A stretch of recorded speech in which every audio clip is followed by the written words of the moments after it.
buraco tem fundo. Para você contratar a banda, você precisa de equipamento. Equipamento você não compra ali na esquina, não. Se você trouxer de fora, vai demorar. Se você tiver na sua mão, você vai ter que ter o backup. E muitas vezes, como os colegas ali, que estão numa região que tem muita chuva, muita descarga atmosférica, você tem um rádio micro-ondas que ele é ajustado para uma frequência.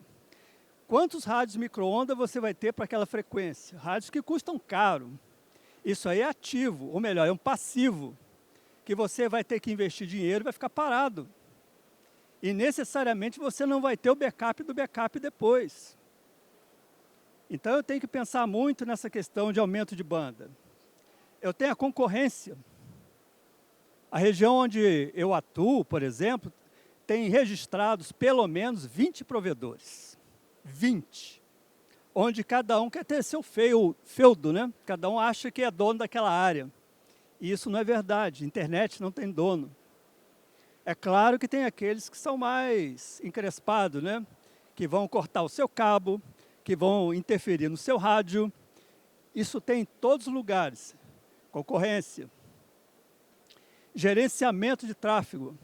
Vocês compram banda, oferecem a banda. Aí o cliente fala, eu não estou conseguindo navegar.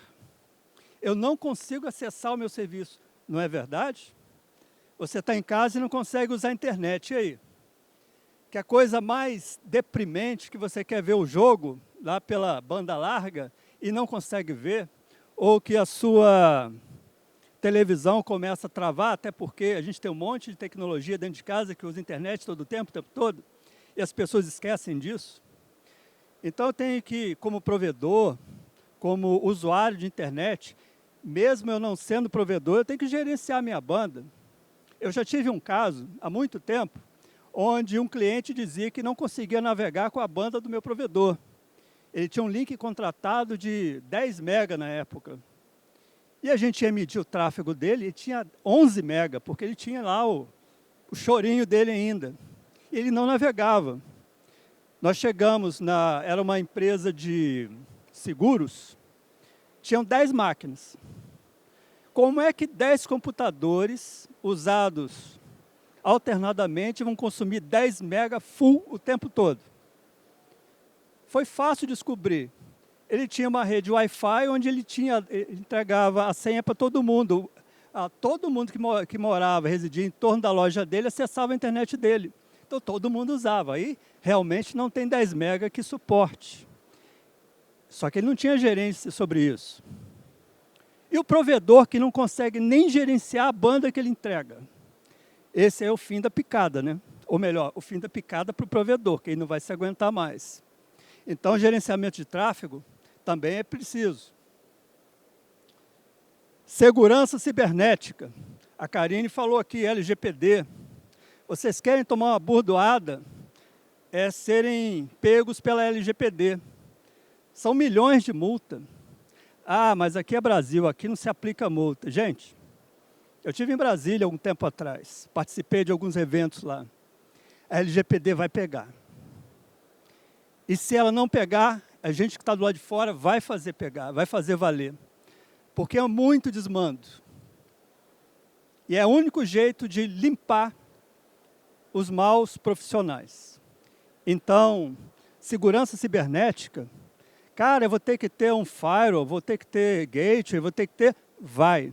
Mas eu não sei mexer com isso. Arruma quem faça. E o mercado tem muita gente. TIC. Todo mundo sabe o que é TIC, né? Tecnologia da Informação e Comunicação. E tem a TEDIC. As tecnologias referentes a redes digitais, comunicação, que vem da área de tecnologia da informação. É aquele rapazinho que está se formando na faculdade, que está procurando emprego, que pode achar no seu provedor ou na sua empresa, porque você vai precisar de segurança. Expansão de infraestrutura. Quem não quer crescer? E como é que você vai crescer uma rede de fibra ótica do dia para a noite? Tem jeito? Não. Em alguns lugares, São Paulo, por exemplo, e outras cidades, eu brinco o seguinte, vão ter que aumentar a quantidade de poste, porque vai faltar poste para todo mundo. As redes neutras, o que é uma rede neutra? Todo mundo usa a mesma infraestrutura. E o que acontece nos lugares? Eu não vou deixar fulano usar. Não, eu vou botar minha rede, que se fulano usar essa rede, eu não uso também. Não é isso? Ninguém aceita de compartilhar recurso. Mas na hora de investir, ninguém quer investir também. Todo mundo se lasca nessa, né?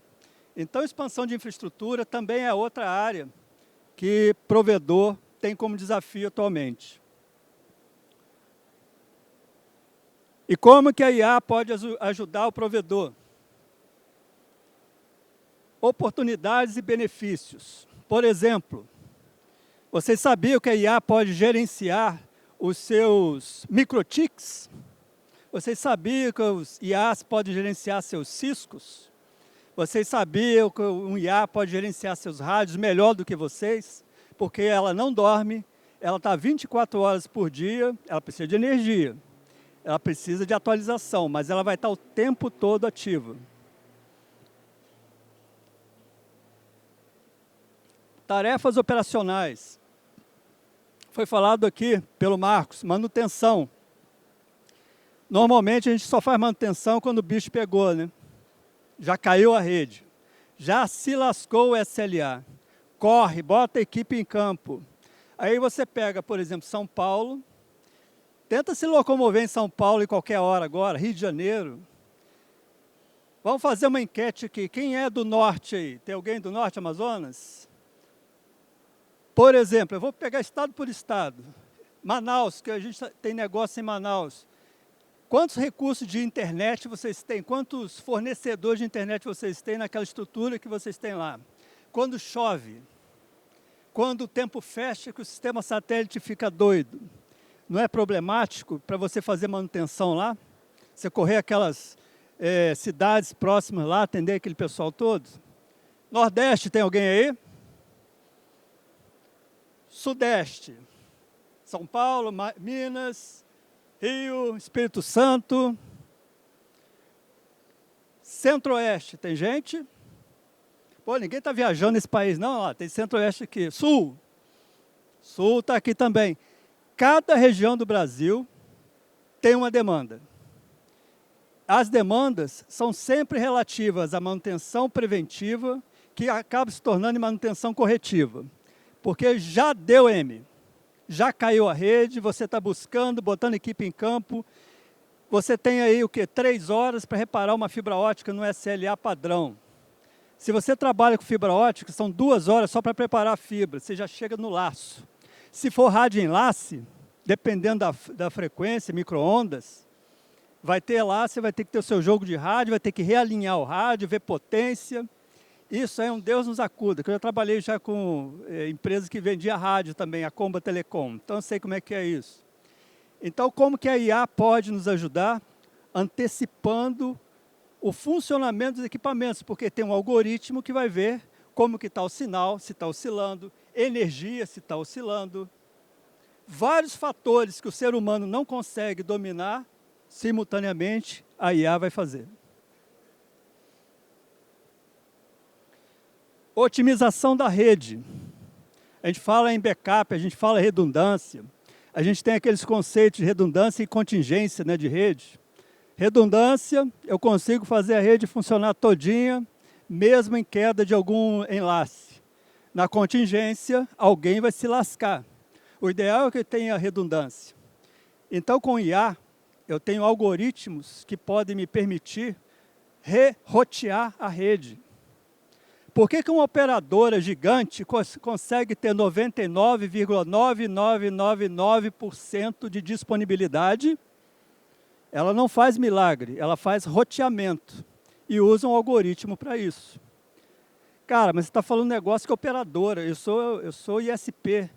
Gente, tem o ChatGPT, tem o Bard agora, tem outras inteligências aí que você pega, estuda e você faz com que isso rode na sua rede praticamente a custo zero. O algoritmo, ele é aberto.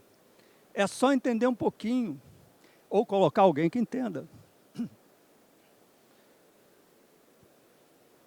Roteamento de tráfego, como eu falei, diagnóstico de falhas.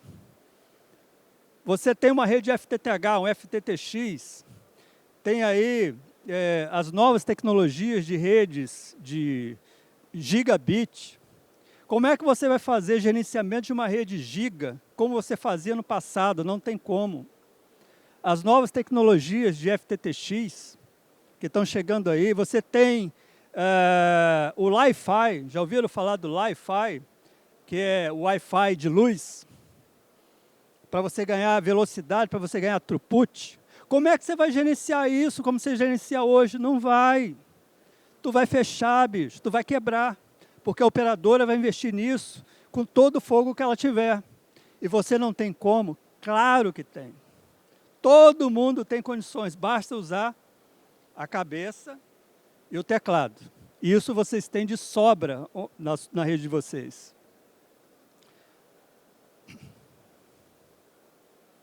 Atendimento ao cliente.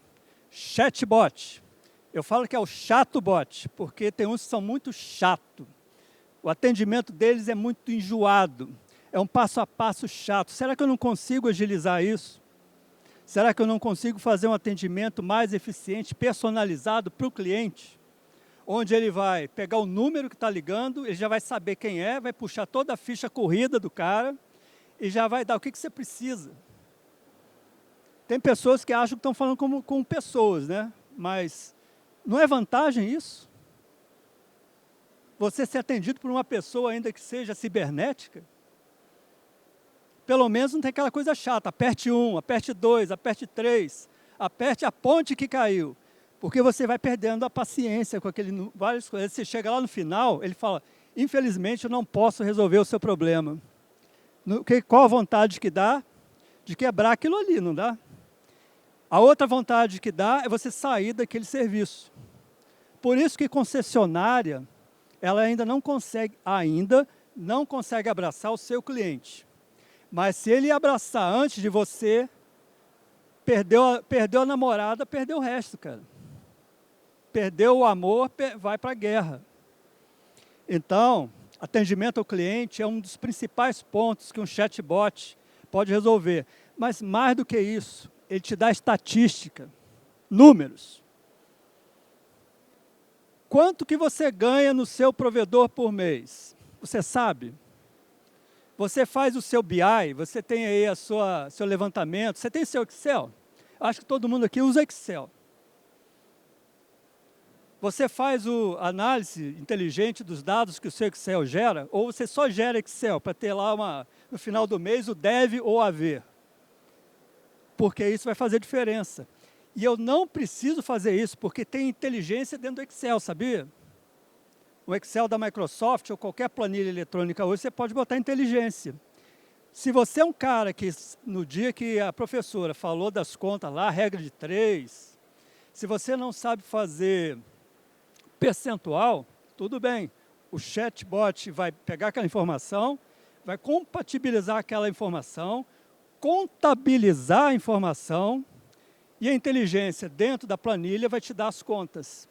Se você está bem ou se você está precisando rever suas contas. Então, tem várias formas sobre atendimento de cliente. Vejam que não é exclusivamente com o cliente pela internet, o cara ficar lá digitando.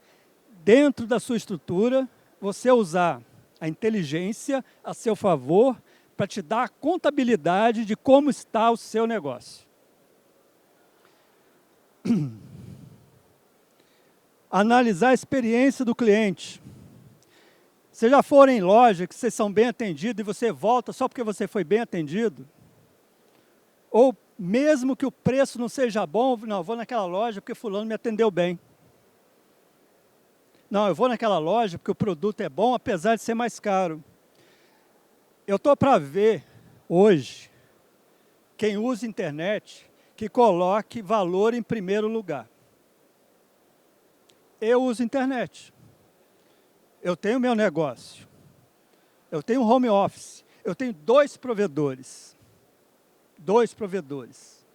Um principal e o outro fica em hot standby. Quando um cai, o outro já assume e assim sucessivamente. Eu tenho também fazer o meu backup de energia. Eu não tenho backup de energia. Qual o provedor que você acha que eu vou descartar se eu precisar em função de custo?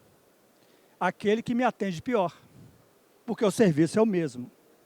Agora, se eu tiver que ver a questão de experiência do cliente, eu vou ver que muitas vezes o meu cliente saiu porque foi mal atendido não uma vez, 2, 3 vezes. E aí não tem paciência que te mantenha ou dinheiro que te mantenha naquele serviço.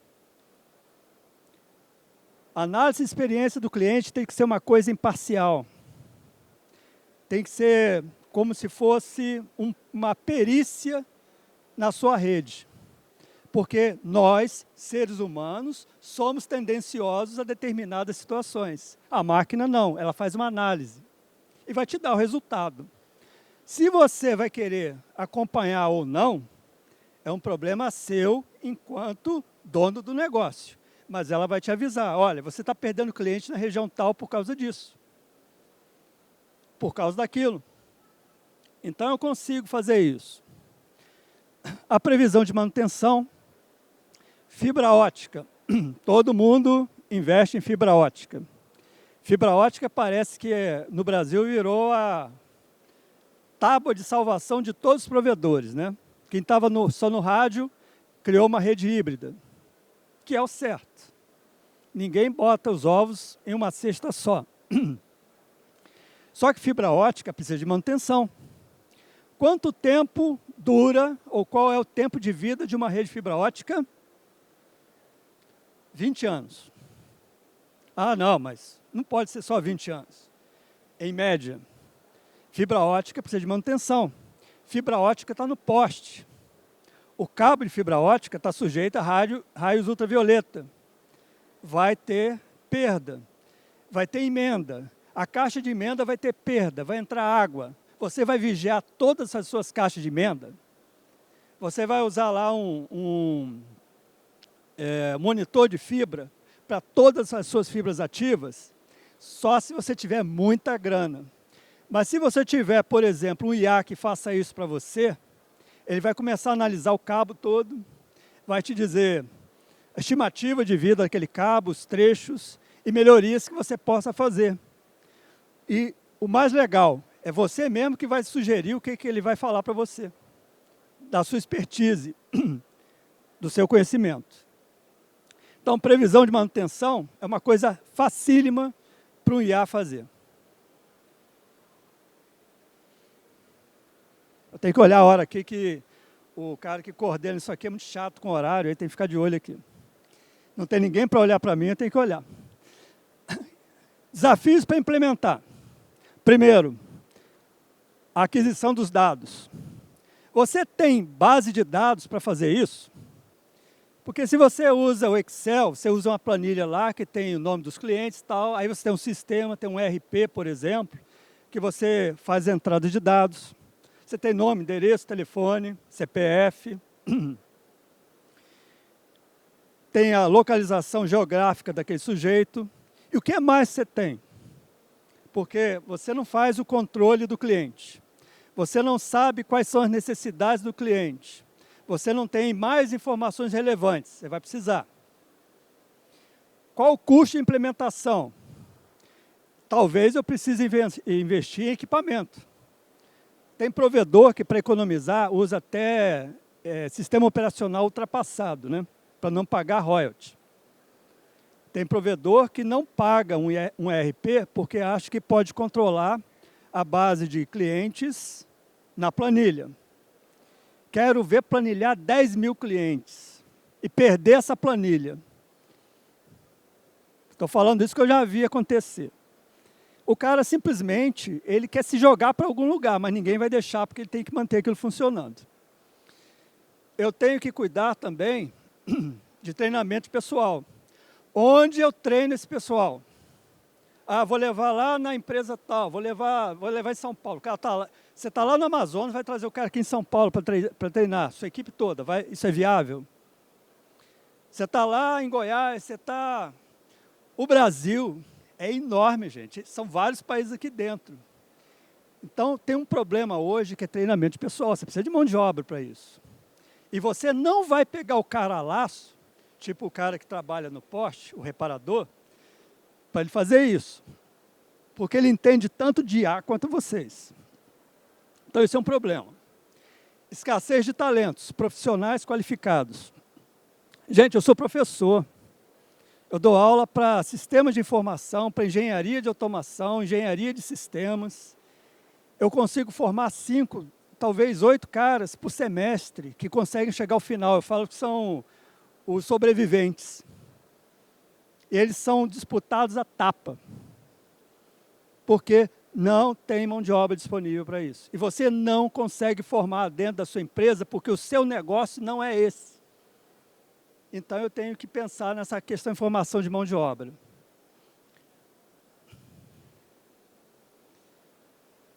Entender algoritmo. Cara, você acabou de falar que eu não preciso saber de TI. Você não precisa saber. Mas você tem que ter um mínimo de conhecimento para discernir o que serve e o que não serve para o seu negócio. Afinal, você escolheu ser provedor por quê? Porque ganhava dinheiro? Se lascou, né? Porque tem que trabalhar para cacete, né? Para poder ganhar dinheiro. Você escolheu ser provedor por quê? Porque você gosta de tecnologia? Aí já melhorou. Você quer ser provedor porque você quer vender internet? Tá bom. Você vai ter que entender também como é que... Você não sabe como é que funciona o microtik? Que é coisa mais chata do que fazer o microtik funcionar quando ele não quer funcionar? Quem conhece microtik sabe o que eu estou falando. Cisco, Huawei. Eu comecei, gente, com FDM, sistema de modulação por frequência, canais analógicos. Depois vieram os TDM. Os primeiros WDM, eu tive a oportunidade de pegar os DWDMs, os Elo 34 em 1994, 34 megabits, era o suprassumo de velocidade. Hoje você bota aí um Huawei, bota um Cisco, bota qualquer microtik, o que vocês quiserem, com 10 GB, 100 GB, 400 GB. É uma coisa que vocês dominam e que vocês utilizam, mas que vocês vão ter que avançar um pouquinho mais. O programa é conhecido. Se vocês conhecem o mais difícil, por que o mais fácil eu não vou conhecer, que é o algoritmo de um IA? É fácil. Aí ele fala rindo, né? Eu falei, é fácil, mas é fácil. A partir do momento que você domina a tecnologia, ela é sua aliada. Esse é o principal ponto. Privacidade de dados, eu acho que é chover no molhado, né? A Karine falou aqui. Vocês têm uma responsabilidade muito grande com privacidade de dados. Uma das minhas atividades, por exemplo, eu sou perito judicial, Tribunal Federal. E quando eu vou num provedor, quando eu vou pegar um serviço que tem a ver principalmente com contrato de SLA, uma das questões que são mais observadas é a questão de vazamento de dados. Com perdão da palavra, é ferro na boneca. Não quero nem saber. Então, essa parte de privacidade de dados ela é fundamental. E a IA pode ser uma faca de 2 gumes. Ela pode te ajudar, mas existe a IA do mal também. Toda tecnologia tem seu reverso. Então, muito cuidado com isso. Você pode até não usar a IA, mas alguém vai usar contra você. Integração com sistemas existentes ou legados. Talvez vocês não saibam a diferença de sistema existente para sistema legado. Em telecomunicações a gente fala muito isso, sistema legado, né? Redes legadas. Redes legadas são redes antigas, que ainda funcionam. Por exemplo, quem tem sistema de rádio enlace só usa rádio enlace. Passa para usar, por exemplo, FTTH. A FTTH é um sistema existente. O rádio enlace antigo, o micro-ondas antigo, é um sistema legado. E você pode fazer todos esses sistemas funcionarem com IA. Porque você vai criar uma interface que fala tanto com o sistema velho quanto com o sistema novo. Isso quer dizer que você não precisa se desfazer do que você tem. Você dá uma sobrevida para a sua rede. Que é coisa melhor do que você usar seu equipamento até o esgotamento dele, para você ter tempo de investir naquilo que você realmente precisa.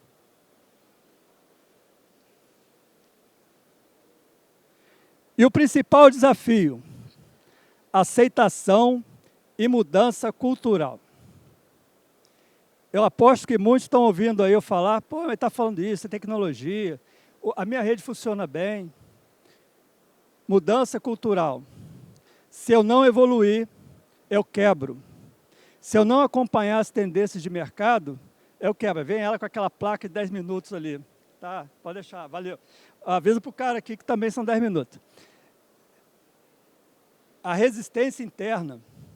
Vocês não trabalham sozinhos, vocês têm gerentes, vocês têm coordenadores, vocês têm gestores que vão falar, cara, não mexe com isso não, está funcionando. Vocês sabem o que é caminhar? Sabe a definição? Cada um pensa, o que é caminhar? Andar. A primeira coisa, caminhar é andar, né? Caminhar é uma sucessão de desequilíbrios. Você só caminha se você sair do seu eixo de equilíbrio. Se você se desequilibrar para frente ou se desequilibrar para trás. Se você não se desequilibrar, você fica parado. O que eu quero dizer? Se você não sair da sua mesmice, se você não sair do seu comodismo, o mais provável é que você caminhe para trás, ou que te levem para trás. Então aprendam a caminhar com a tecnologia. Conclusões. Como diria lá na missa, né, quando ele fala na missa, as mensagens. A IA pode e vai e está mudando a forma de gerenciar redes. E eu falo redes de um modo geral. Lembrando que você, provedor, você tem uma rede de computadores, uma rede local de computadores gigante, uma MAN, na verdade, ou uma LAN, quando for menor, ou uma WAN. A automação de tarefas rotineiras e atendimento ao cliente reduz custos e melhora a experiência do cliente. Ninguém vai ficar desempregado com isso. Só vai mudar o escopo do trabalho. Lembra do assessorista de elevador? Ele, como assessorista de elevador, deixou de existir, mas ele foi buscar outro negócio. Motorista de aplicativo. Vocês acham que daqui a 10 anos vai ter carro rodando com motorista? Vai precisar? Tem carro autônomo, tem caminhão autônomo. Vai deixar de existir motorista? O cara vai se recolocar. Então, você, provedor, precisa aprender a se recolocar antes que você seja extinto, senão você vira dinossauro. A implementação de IA também pode requerer adaptações da força de trabalho, além de exigir mais atenção. Os ESPs que abraçarem a IA de forma estratégica podem ganhar vantagens competitivas e se destacar no mercado cada vez mais dinâmico. Pensem nisso. Se ajustem ao mercado. Vejam o que tem aqui nessa feira, vejam o que tem em outras feiras. Vocês têm máquinas de fusão inteligentes agora, que o operador vai precisar só saber alinhar uma fibra, que é o trabalho que a máquina ainda não faz. Espero que vocês tenham gostado. Deixar aqui os meus contatos para vocês. Uma salva de palmas, por favor. Deixo aqui, como eu disse, essas apresentações vão ficar disponíveis para vocês aqui na feira, tá? Eu também sou youtuber. Quem quiser, por exemplo, ver tecnologia, basta visitar o canal do Pô Professor. Pô Professor, já tem prova. Pô Professor. Aberto às perguntas. Agora vou botar meu áudio aqui.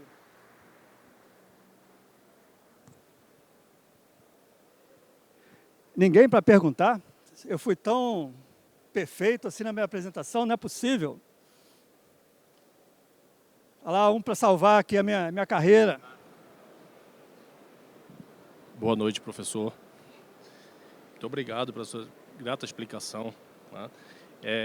Na atualidade, dentro das plataformas de inteligência artificial que estão disponíveis no mercado, o senhor já viu algum provedor dentro do Brasil, da região que o senhor conhece, está realmente com uma plataforma madura utilizando inteligência artificial? Sim, já existem alguns provedores que estão desenvolvendo sistemas próprios, visando atendimento ao cliente em primeiro momento, mas também essa questão do gerenciamento da própria rede. Porque a gente sabe que um dos custos do provedor é sistema. Você tem um sistema de gerenciamento, por exemplo, de uma rede FTTH. É um sistema caro, georreferenciamento, tudo isso. Então, se você consegue desenvolver através de um algoritmo que é aberto, um sistema próprio, você vai reduzir esse custo. Então, já tem trabalhos de provedores que eu já vi, que eu tenho conhecimento, trabalhando em atendimento ao cliente no primeiro momento e no segundo momento essa parte de gerenciamento de rede, sim. Usando soluções free, tá bom? Soluções abertas. E uma segunda pergunta. Uma vez que o algoritmo ele é utilizado dentro de um provedor, obviamente ele vai analisar uma série de KPIs, de dados, indicadores e vai propor dentro de uma solução, do ambiente que ele analisou, uma solução única, vamos dizer. Uma vez que ele faça isso, ele aprende o que é essa solução. E essa solução ela vai ficar disponível também para que outros provedores também possam utilizar. Isso também não seria um risco para o negócio? Isso você está falando do uso do algoritmo na nuvem e o sistema aberto. Nada impede que você desenvolva o seu sistema offline e trabalhe com ele dentro da sua rede. Então, há a possibilidade, é claro que se você usar a nuvem, como a gente está falando de Creative Commons, a gente está falando de aplicações abertas, e existe todo tipo de interação dentro da nuvem, isso pode acontecer. Mas nada impede que soluções estratégicas do seu negócio sejam feitas offline e trabalhe apenas na sua rede de gerência do seu provedor. Ok, muito obrigado. Lá atrás. Vejam que já existem soluções que estão sendo trabalhadas por vários provedores, não só no Brasil. Nós somos uma ponta do iceberg, tá? Então, tem muita coisa nova acontecendo. Olá, boa tarde, me chamo Alexia. Obrigado pela apresentação incrível. E a minha dúvida é o que o professor acha sobre o uso de inteligência artificial no meio de inadimplência? Você acha que hoje os chatbots com a inteligência artificial ele pode ajudar os provedores com o aumento de inadimplência dos clientes? Para diminuir, né? Fazer automatização de boletos, cobranças. Você sabe que nós, seres humanos, como eu falei, nós somos muito susceptíveis e temos assim o nosso livre-arbítrio, nossa interpretação. A máquina não interpreta. A máquina analisa números, analisa dados. Você sabia que um chatbot ele pode analisar o tom de voz da pessoa e saber qual é o sentimento que aquela pessoa pode estar transmitindo pela voz? Dependendo da região, não vou nem generalizar, nem especificar nada, nós sabemos que pelo menos 10%